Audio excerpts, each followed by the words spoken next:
right, we're going to get started on our study session. Welcome. This is March 1st, 2022 at 6:30 at Council Chambers here in the Centennial Building at 12 South 5th Street in the great city of Yukon, Oklahoma. Tonight we're going to have a presentation and discussion regarding the Regional Transportation Authority of Central Oklahoma. Ms. Kretschmar? Yes, ma'am. I would like to introduce Jason Furbrash. He is the Director of Embark and the RTA. Okay. Hi, good morning, or good afternoon, Mayor and Council. Thanks for having me for the study session. I appreciate the opportunity to talk to you a little bit about the RTA. I know you guys have another meeting to take care of today, so we'll get through it pretty quick. But really my goal here this evening is, again, thanks for having us. Let me be able to talk a little bit about the RTA, but really just to provide a little bit of a background and then try to allow for as many questions as we possibly can. So just slow me down if I run through these slides too fast. But here's the agenda. We'll talk a little bit about the background of the RTA and the current transit system plan that we're contemplating moving forward with. One of the things I think is important to know is that, although the RTA's kind of got, some press and some traction here lately, it is a process that goes, way back. And to give ACOG all the credit in the world for getting that process started and getting us where we're at today, they really helped with that. And you can see that through some of these previous studies and partnerships going all the way back to 2005. But really, the general idea was, how do we as a region work together to develop public transit that will support the region not only now but into the future. So here's a little bit of a history of the formation of the RTA. Obviously, it goes back to 2005 with some of the earlier work that was done through some of the regional transit dialogue groups, which is basically elected officials and stakeholders kind of talking and seeing how this thing might come together. But really, this is the most recent traction. There was a commuter corridor study conducted by ACOG, and the Regional Transportation Authority is currently updating that study. We had some enabling legislation in 2014 that was key. Before that enabling legislation was passed, basically, even if an RTA had been formed, there really wasn't any jurisdiction or opportunity to, say, go to the voters for a sales tax to fund the RTA. So that's a very key piece in the history of this organization. 2015, ACOG led basically the signing of an MOU between 6 participating cities. So that would be Oklahoma City, Edmond, Norman, Moore, Del City, and Midwest City. Those 6 cities came together under that MOU and said, this is important for the region. We need to develop an entity that will continue to further these transportation options. And then you can see there was a trust agreement that was approved and then signed in 2019. So officially, on paper, the RTA has been in existence since 2019.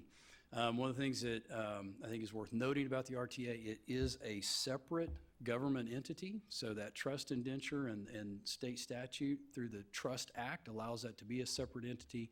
And it's made up, again, of those 6 cities that I had mentioned with some recent developments in Midwest City that we'll talk about. So here's the board.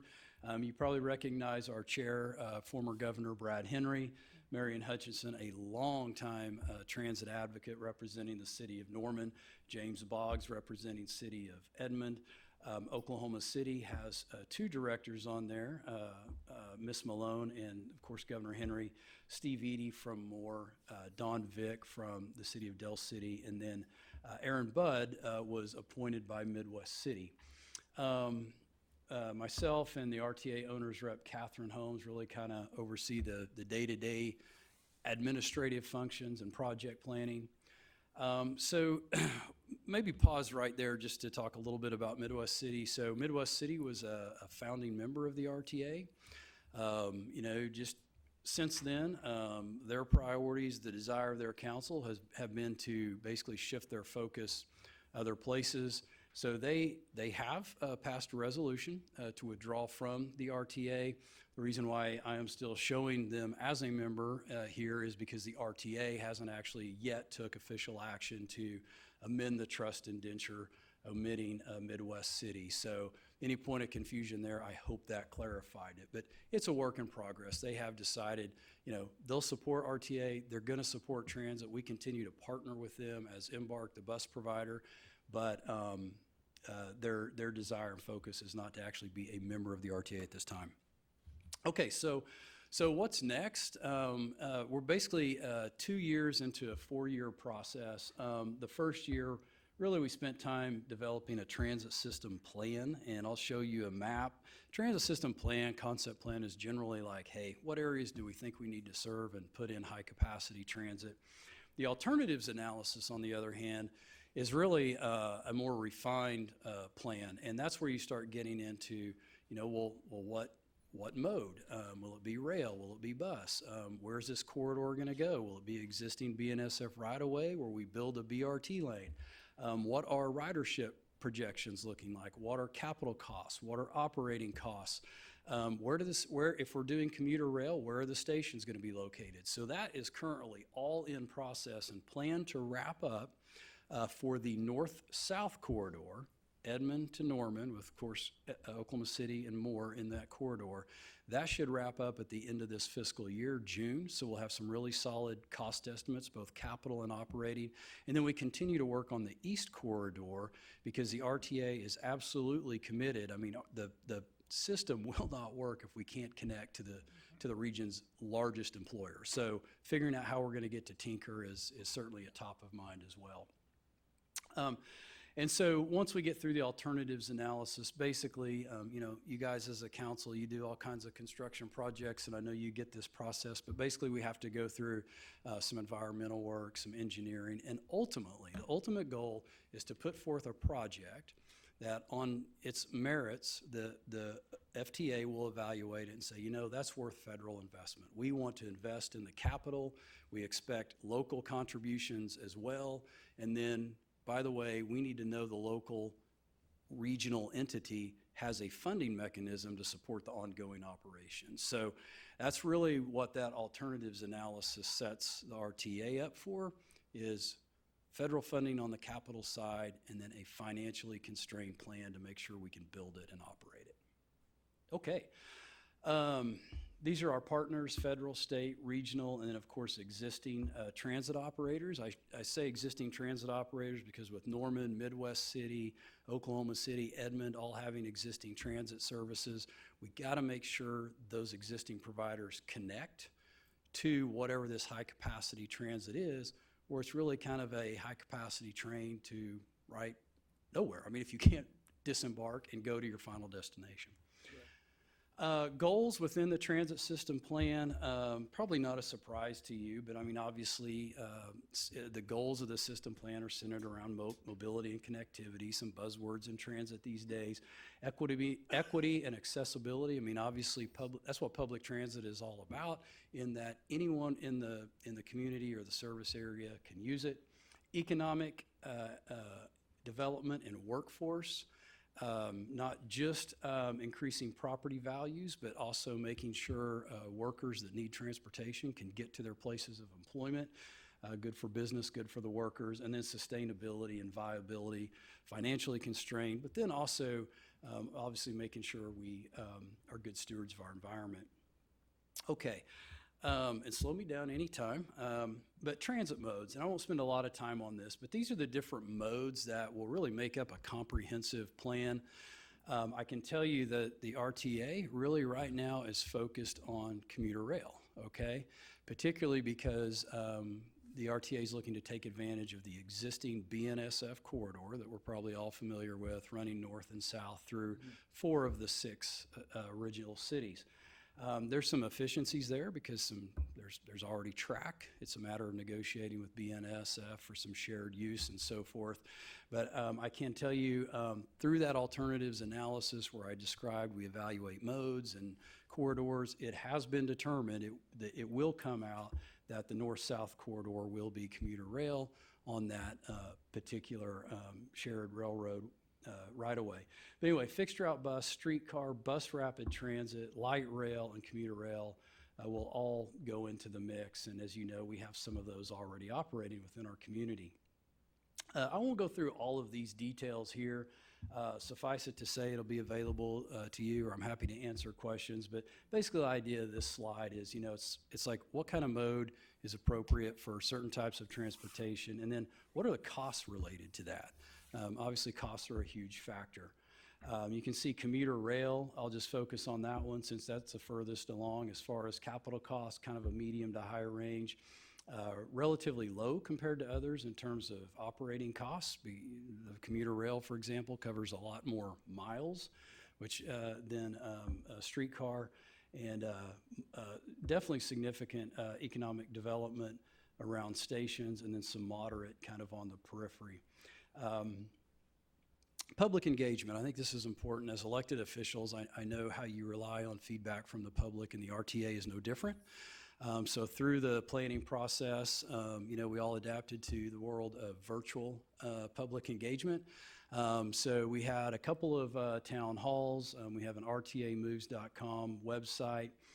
We've done multiple briefings with member cities. In fact, part of what the RTA does, we have an outreach committee, and basically the 6 cities, and then also stakeholders such as ODOT, FHWA, FTA, ACOG.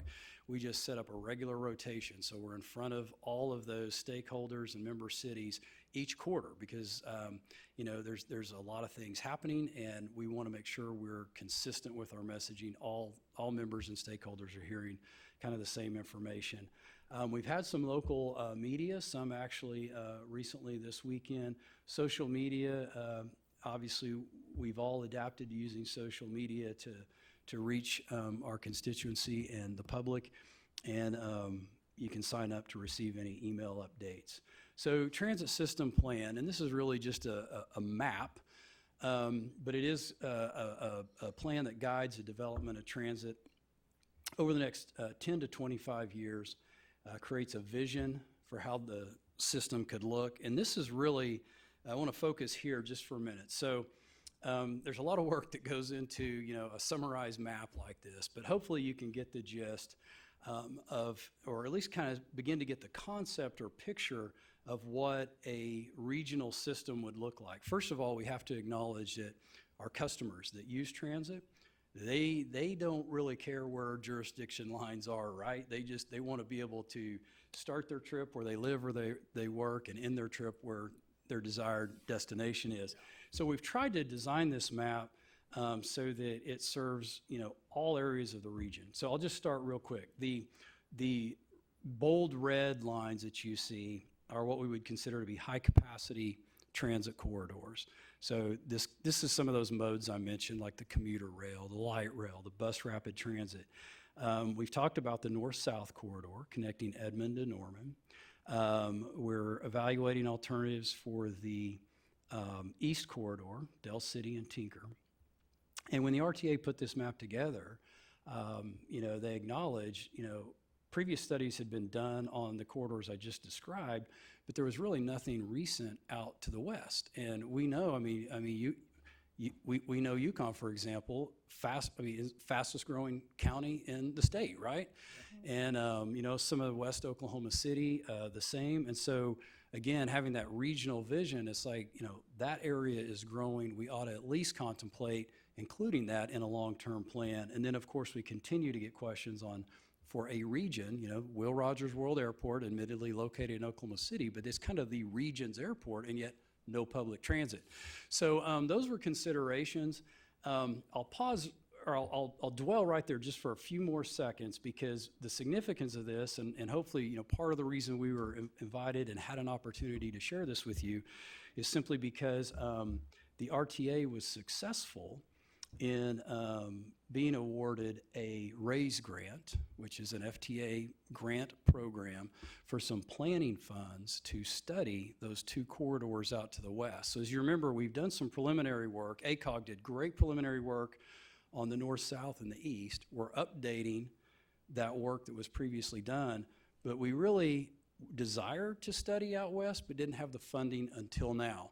And so obviously, that would be something for council to consider. I know the RTA would be happy to engage in further discussions if Yukon was interested in being at least included, in that study.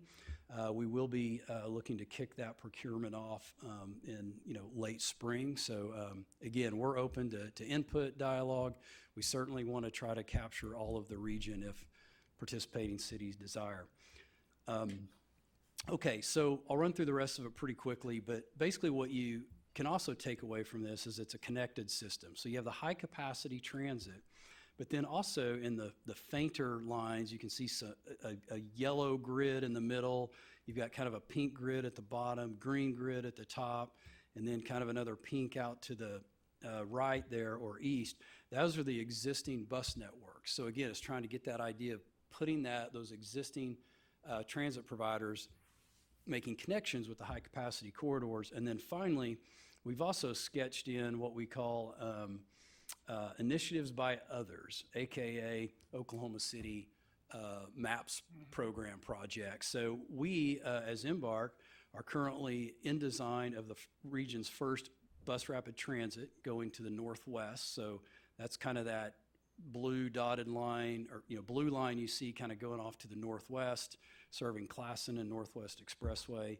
And then there's also additional BRTs contemplated in MAPS 4 going south and going to the northeast. I kind of covered a lot of this, so to allow for questions, I'll just skip this slide.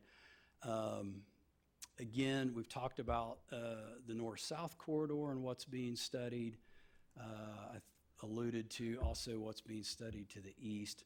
So as far as upcoming steps, obviously these are ways that you constituents or residents can get involved and find out what the RTA is doing. But really the next steps is finishing up the alternatives analysis, starting to enter into some of that preliminary engineering and getting some of these projects teed up for FTA consideration, continuing to work particularly with Tinker and Del City at this point on connecting to Tinker, and then kicking off really that next series of plans, which is those corridors out to the west that I showed on the map. And so that concludes the speed round here of the presentation, and I know sometimes they can go pretty long, so I'll be sensitive to that. So I'm just happy to answer any questions you might have. Is there some reason why we're stopping at Edmond and not going a little bit further? Because there's a lot of traffic on I-35. Yeah, so great question. So it really has to do with the jurisdiction of the participating cities. Okay. And the fact that it's contemplated the primary funding source, and this is just me as, who knows what will happen, but generally it's probably gonna have to be a sales tax that will fund the operations. And so at this point, the corridors or the service is all within the jurisdictions of those participating cities, because those would be the taxpayers funding it. And that's what I was gonna ask. I know there's a membership fee. Midwest Cities was what, 75,000? Yep. And so we would pay a membership fee, but then how is it funded? You guys would assess a sales tax.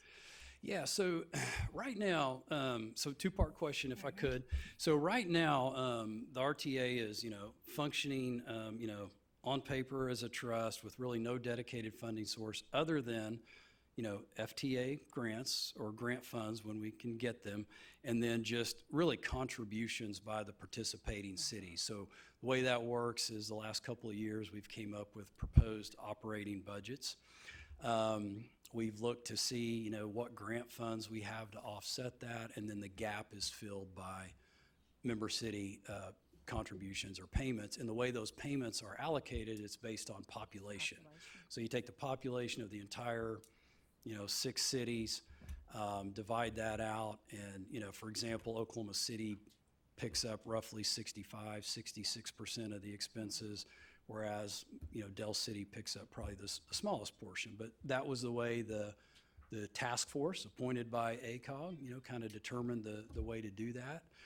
And then long-term funding solution, because, obviously once we're operating rail, it gets much more expensive. and local contributions will most likely not be able to keep up. So right now, the only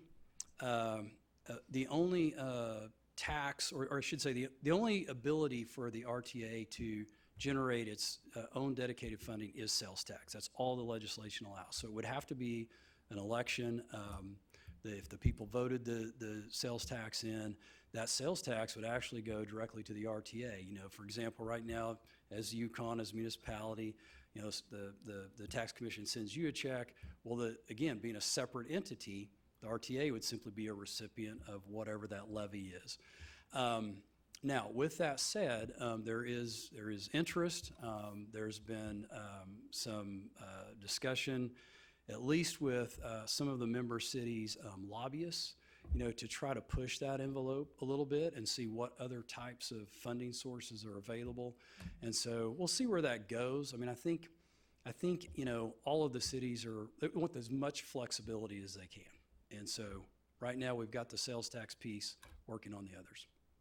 Well, I know we have a lot of customers for light rail, because I see all the people complaining about the roads, they're complaining about the traffic on I-40.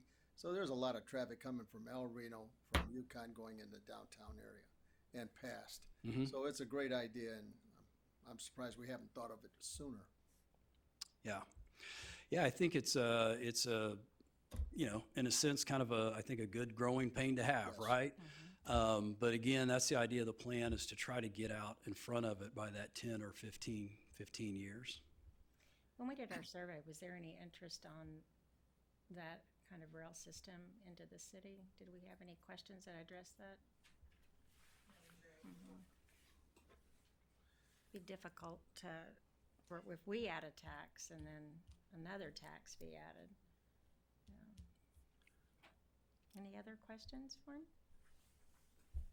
If you don't mind, Sure. just a quick question. How long Yeah. you been with Embark? Yeah, so I've been the director there for 8 years. Okay. I've taught some classes for the DOT, US DOT, FTA there. Oh, And a lot of okay. your managers recognize me and said hello, and I went to some meetings there. Okay, well, we appreciate you helping us out and All right. training some of our folks. Yes, sir. Well, thank you. We appreciate you coming out and doing this. It's something to look into and something that sounds wonderful. It's just that paying for it part. Yeah, That's always difficult. that is the difficult part. I would just leave you with, you know, we're happy to engage the city manager's office, or, you know, whoever you designate if there's any follow-up. You're also welcome to attend, of course, any of our public meetings. And I think, you know, if Yukon is considering, what a next step would be, potentially just, you know, helping us participate in the next study to see how we could best serve the west part of our region. Sounds wonderful. Thank you very much for having me. Thank you so much. Thank you very much. Right. Do you have anything else? Not tonight, Madam Mayor. All right. We will adjourn and come back in 8 minutes, 7 o'clock.